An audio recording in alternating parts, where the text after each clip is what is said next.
Today I want to give you 8 tips on how to eat on the low Fodmap diet on a budget. Right, there are some very obvious things that perhaps we sometimes forget.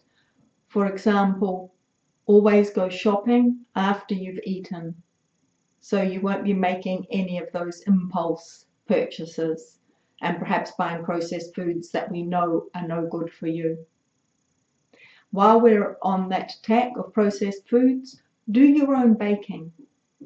Don't buy biscuits or snacks, crackers and so on. You can make all of them yourself. Do that in the weekend when you've got some free time. Now when you go shopping, make a shopping list. Make it very specific because you've already planned out your meals for the week or the day. And take that with you and stick to it like glue.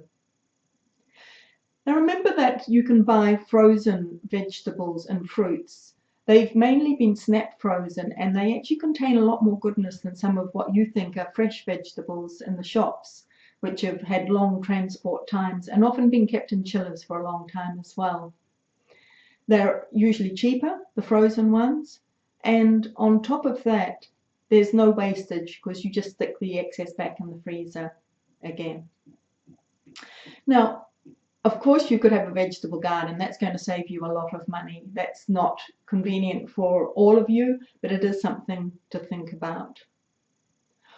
Also, lactose-free milk is more expensive than the normal milk, so you can make your own.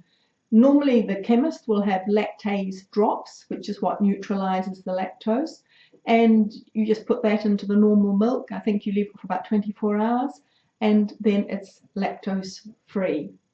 So that is something to consider to save money there.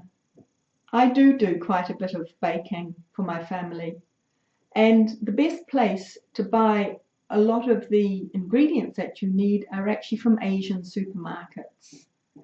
I find that the gluten-free flours are a fraction of the price that you'll find in a health shop, for example. And it's just a wonderful place to look around. They have all sorts of goodies there, and you'll find that a lot of them actually don't contain wheat, barley or rye. So have a look in the Asian supermarkets. And the last thing is to, when you're cooking your dinner, always make sure that you cook extra. And you can have that for your lunch, you can freeze it, have it for another meal. That's a really great way to save money. So you've got no wastage at all.